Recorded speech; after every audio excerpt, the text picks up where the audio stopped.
the other, they're persecuting everyone that is there, and so you you begin to wonder, what kind of mess we've got ourselves into. What are we yoking ourselves up to if we're Christians and saying that, well, we go to support the Zionists in Jerusalem, but we see the testimonies of the people who went over there and see that they're shooting everybody who's lined up for aid, and then they aren't giving them any water.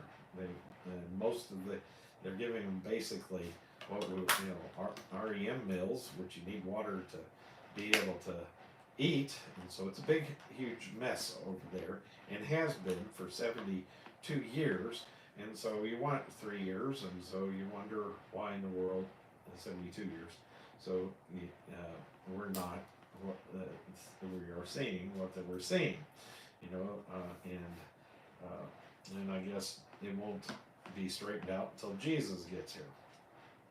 There's going to be that fighting between those two fractions. I'm surprised they have been able to pass. They talk about from the river to the sea, but I don't know how in the world they haven't pushed them into the sea on the Gaza Strip. But anyway, so, and what J. Verner's point is there was extreme poverty in Jesus' day. He was born in extreme poverty, and it behooved him to be made like unto his brethren. He came in poverty. The poverty of Jesus' family is almost unspeakable. He was born into a race that was under the heels of Rome. They were in subject to Rome. He wasn't born in a place. He was born in a stable. He was in all points made like unto his brethren. He became one of them.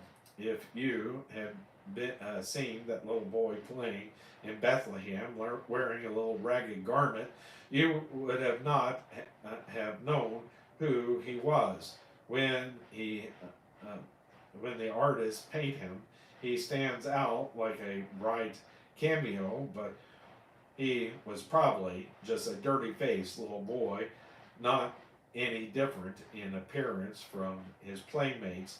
He was made like unto his brethren. I emphasize the deity of Christ. There is a danger in underestimating his humanity. I am happy that I was not born in Bethlehem. I am delighted that I was not raised in Nazareth. I want to tell you that even today, the children in those towns don't have much of a chance.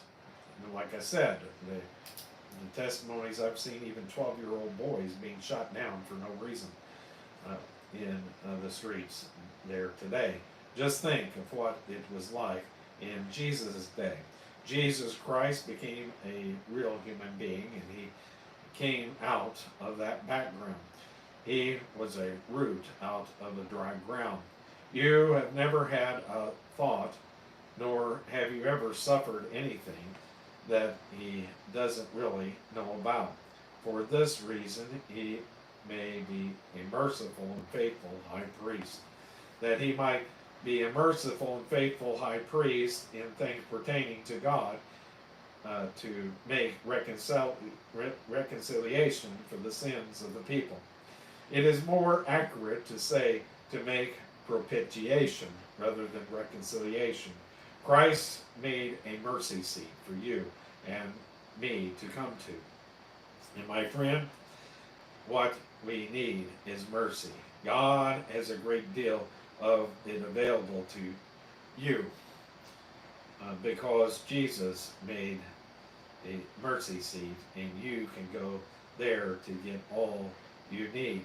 I don't know about you, but I need the whole lot of you, and after I have used up a great deal of it, there is still plenty of it today. Christ made a mercy seat for the sinners of the people, and that is the only place that you get God's mercy. And that concludes that section. Now, before we move on to the next section, stay tuned. Don't go anywhere. I